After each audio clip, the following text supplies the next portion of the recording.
And welcome back to my channel. आज की video में हम बात करने वाले हैं प्रेगनेंसी से जुड़ी गलतफहमियों के बारे में, जो कि हमारे समाज में बहुत पुराने टाइम से चली आ रही हैं।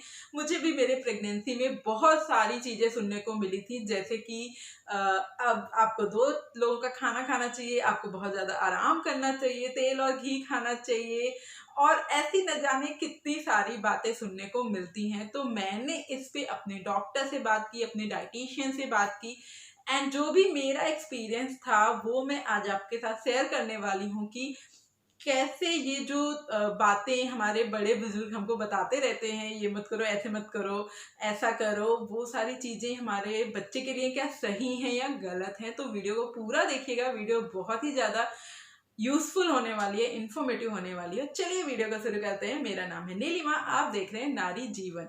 सबसे पहली जो बात जो हर एक प्रेग्नेंट लड़की को सुनने को मिलती ही मिलती है कि अब आप एक नहीं हो, 2 हो गए हो, आपके पेट में बच्चा है तो आपको 2 लोगों का खाना खाना चाहिए, जो कि बहुत बड़ा मिस है। मुझे भी ये सारी चीज़ें सुनने को मिली थी। मैंने अपनी डाइटिशियन से बात की थी एंड उन्होंने बताया था कि आपको जब आप प्रेग्नेंट होते हो तो आपको सिर्फ 300 कैलोरी डाइट अपनी बढ़ाने की ज़रूरत होती है। 2 लोगों का खाना आपको बिल्कुल नहीं खाना होता है। एक नॉर्मल जो डाइट होती है वो कम से कम 1200 कैलोरी होती है, तो आपको 2400 कैलोरी नहीं कर देना है, आपको उसको 1200 से 1500 कैलोरी करना है। एंड यस, आपको अपने खाने में प्रोटीन, आयरन, कैल्शियम और इस तरह की चीज़ों को शामिल करना है ताकि आपके बच्चे की ग्रोथ अच्छे से हो सके एंड आपको भी वीकनेस फील ना हो। अगर आप किसी डॉक्टर को आप दिखाई रहे होगे तो उनसे सजेशन ले सकते हैं आप, या फिर आप किसी डाइटिशियन से अपना डाइट चार्ट बनवा लें प्रेगनेंसी में, सो दैट आप बहुत ज़्यादा खाना खा के बहुत ज़्यादा अनवांटेड फैट ना गेन करें, क्योंकि जब आपका फैट बहुत ज़्यादा बढ़ जाता है तो नॉर्मल डिलीवरी में भी प्रॉब्लम होती है, आपके और आपके बच्चे के लिए भी वो अच्छा नहीं होता है। चलिए बढ़ते हैं नेक्स्ट मिथ के ऊपर।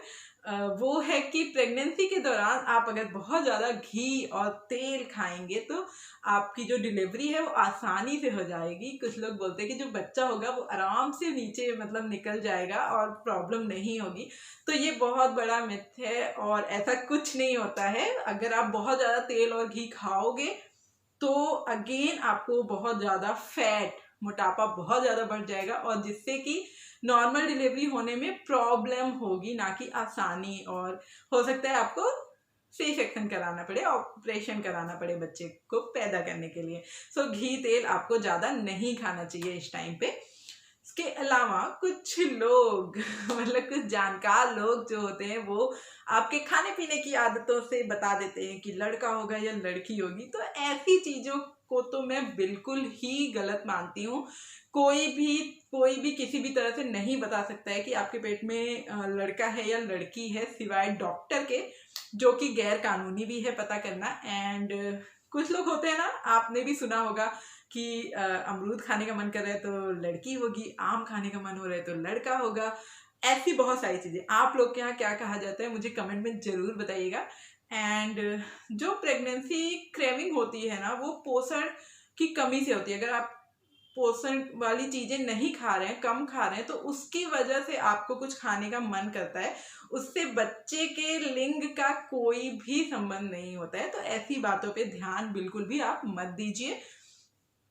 इसके अलावा जो एक बहुत बड़ी गलतफहमी हमारे समाज में है और सबने सुना होगा प्रेगनेंसी के दौरान, कि ग्रहण का प्रभाव बच्चे पे पड़ता है और ग्रहण के समय आपको सीधा सोना चाहिए, मतलब आंख नहीं बंद होनी चाहिए और पूरा एकदम सीधा लेटना चाहिए। एंड आप सभी को पता है, अगर आप डॉक्टर के पास जाओगे, डॉक्टर बोलते हैं कि प्रेगनेंसी में स्पेशली जब आप का 6वां 7वां 8वां महीना, मतलब लास्ट के मंथ चल रहे हैं, उस टाइम आपको सीधे बिल्कुल नहीं सोना चाहिए, क्योंकि ऑलरेडी पेट बाहर होता है एंड आपके जो बैकबोन है उस पर बहुत ज़्यादा दबाव होता है। जब आप सीधा सोओगे तो आपको बहुत ज़्यादा प्रॉब्लम हो सकती है। ये देखिए जो ग्रहण लगते हैं वो बिल्कुल ही नेचुरल प्रोसेस होता है, प्राकृतिक घटना होती है। इससे आपके बच्चे पे प्रभाव कैसे पड़ सकता है बताइए। सिर्फ जैसा नॉर्मल लोग जो सावधानियां बरतते हैं वही सावधानियां एक माँ को भी बरतनी चाहिए, जैसे कि खुली आंखों से ग्रहण को नहीं देखना। बस इसके अलावा आपको ये सब करने की जरूरत नहीं होती है। एंड कई बार तो मैंने देखा है कि इंडिया में ग्रहण हो भी नहीं रहा है और फिर भी उसको ना नेट पे यूट्यूब पे इतना ज्यादा फेमस कर देते हैं। जैसे अभी कुछ टाइम पहले चंद्र ग्रहण को इतना ज्यादा फोकस किया, जबकि इंडिया में चंद्र ग्रहण था ही नहीं। सो ये अनवांटेड जो प्रेग्नेंट लेडीज होती हैं उनको परेशान किया जाता है। मुझे याद है मेरे प्रेगनेंसी के टाइम मेरा 7 मंथ चल रहा था और 3-4 घंटे का लंबा ग्रहण लगा था और मैं सीधी लेट गई थी उतने टाइम। एंड अगले दिन मुझे जो डांट पड़ी थी डॉक्टर से, क्योंकि मुझे फिर सांस लेने में दिक्कत आ रही थी, ऑक्सीजन देना पड़ा, बहुत सारी प्रॉब्लम हुई। सो आप लोग ये सब बिल्कुल भी मत करिए, मत मानिए, ये सब चीज़ें बिल्कुल ही गलत होती हैं। सो चलिए बढ़ते हैं नेक्स्ट मिथ्स के ऊपर। वो होता है कि कुछ लोग पेट के आकार को देखकर या फिर माँ के रंग को देखकर भी बच्चे का लिंग बता देते हैं कि लड़का होगा या लड़की होगी। सो ये बिल्कुल ही गलत है। बच्चा किस पोजीशन में है आपके पेट में, उस पर डिपेंड करता है आपके पेट का आकार क्या है, तो उससे बच्चे का लिंग बिल्कुल भी निर्धारित नहीं किया जा सकता है। एंड जो माँ के रंग की बात है, सो यस, कुछ महिलाओं में प्रेगनेंसी के दौरान चेहरा डार्क हो जाता है, वो बेबी मास्क उसको बोलते हैं। सो वो बिल्कुल ही कॉमन है, नेचुरल है, उससे बच्चे के लिंग से कोई भी संबंध नहीं होता है। इसके अलावा कुछ लोग ये भी बताते हैं आपको, कुछ लोग बताएंगे कि आप सेब खाइए डेली, आप नारियल खाइए, आप संतरा खाइए, सफ़ेद चीज़ें खाइए, उससे आपका बच्चा जो होगा वो बहुत ही गोरा होगा, जो कि बिल्कुल ही गलत है। खाने के रंग से बच्चे का रंग का कोई भी संबंध नहीं होता है। बच्चे का जो रंग होता है वो पूरी तरह से आनुवांशिक होता है। एंड आप मतलब माँ बाप या परिवार में कोई मतलब उनके दादा दादी, परिवार के लोगों के रंग पे ही बच्चे का रंग जाता है, खाने पीने के सामानों से इसका कोई संबंध नहीं है। तो ऐसी बातों पे विश्वास ना करें।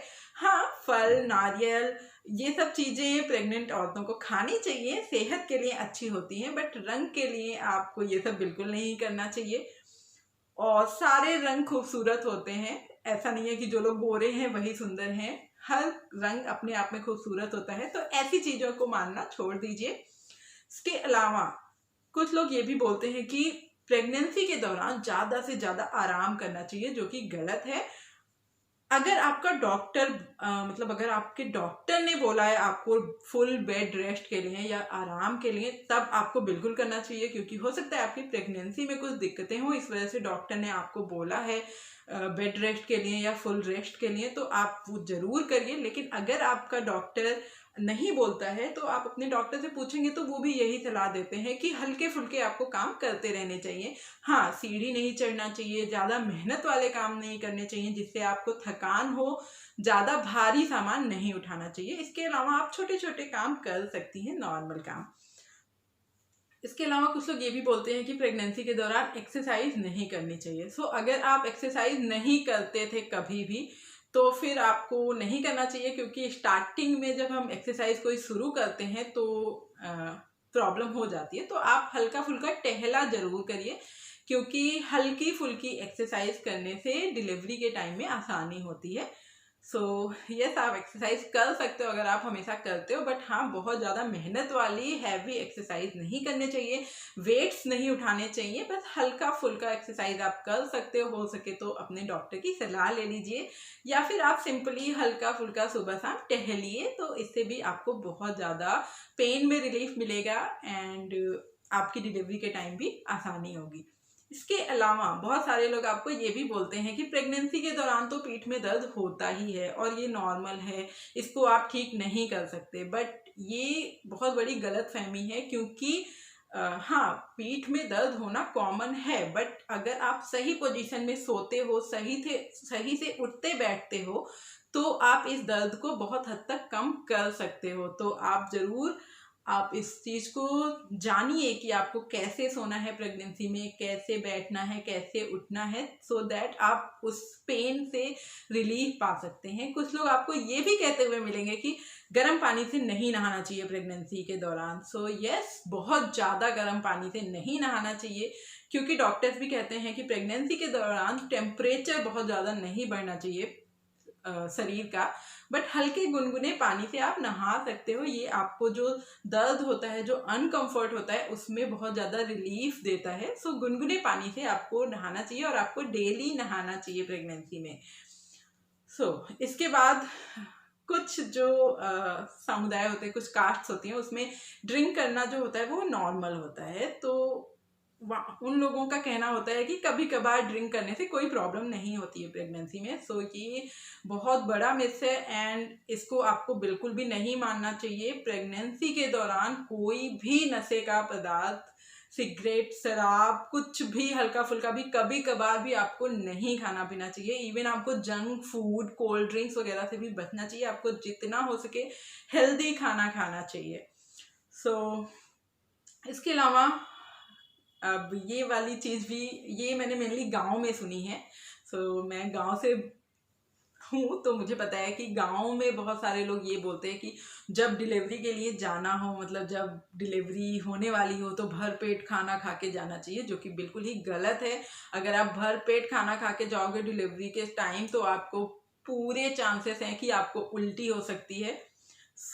आपको खाना बिल्कुल भी नहीं खाना चाहिए डिलीवरी में जाने से पहले। जैसा कि मेरे डॉक्टर ने मुझे सजेस्ट किया था कि एटलीस्ट 2-3 घंटे पहले, मतलब मुझे एक रात, मतलब उन्होंने बोला था कि सुबह डिलीवरी होनी है तो रात से ही आपको कुछ नहीं खाना है, और अगर आपको खाना ही है तो सिर्फ 2 बिस्किट, हल्का सा चाय आप ले सकते हो, या फिर खाली पेट जाओ, वो सबसे बेस्ट होता है।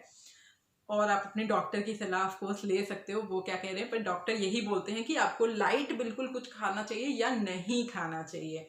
चलिए, प्रेगनेंसी के दौरान सेक्स करना सही है या गलत है, ये चीज़ बहुत लोग को डाउट होता है कि अगर प्रेगनेंसी के टाइम में सेक्स करेंगे तो क्या बच्चे के ऊपर असर होगा, क्या बच्चे को चोट लगेगी। तो ऐसा कुछ होता नहीं है, ये बिल्कुल ही नॉर्मल है और ये टोटली माँ पे डिपेंड करता है। देखिए, कुछ लेडीज़ को इच्छा होती है, कुछ को नहीं होती है, तो ये टोटली आपके ऊपर डिपेंड है। इसके अलावा आप अपने डॉक्टर की सलाह जरूर लें। अगर आपकी प्रेगनेंसी नॉर्मल है तो डॉक्टर आपको अलाउ करते हैं, एंड बहुत सारी लेडीज लास्ट मंथ तक सेक्स करते हैं, कोई प्रॉब्लम नहीं होती है। बट आपको डॉक्टर का सलाह ले लेना चाहिए। अगर आपका डॉक्टर किसी रीजन से मना कर रहा है तो आपको नहीं करना चाहिए, नहीं तो ये बिल्कुल ही नॉर्मल है। इससे आपके बच्चे को कोई चोट नहीं लगती है, क्योंकि जैसे ही बच्चा, मतलब कि जो एग्स होते हैं और स्पर्म होता है वो मिलता है और आपके बच्चेदानी में जाता है, तो आपके बच्चेदानी का मुंह जो होता है वो अपने आप बंद हो जाता है। इसमें बच्चे को कभी भी कोई प्रॉब्लम नहीं होती है। होप आपको ये जानकारी अच्छी लगी होगी। अगर वीडियो अच्छी लग गई हो तो इसको शेयर कर दीजिए, ताकि ये सारे न्यू मदर्स तक पहुंच पाए और उनकी हेल्प हो पाए। वो लोग ऐसी गलत फहमियों का शिकार ना हो, ऐसी फालतू की बातों को ना माने।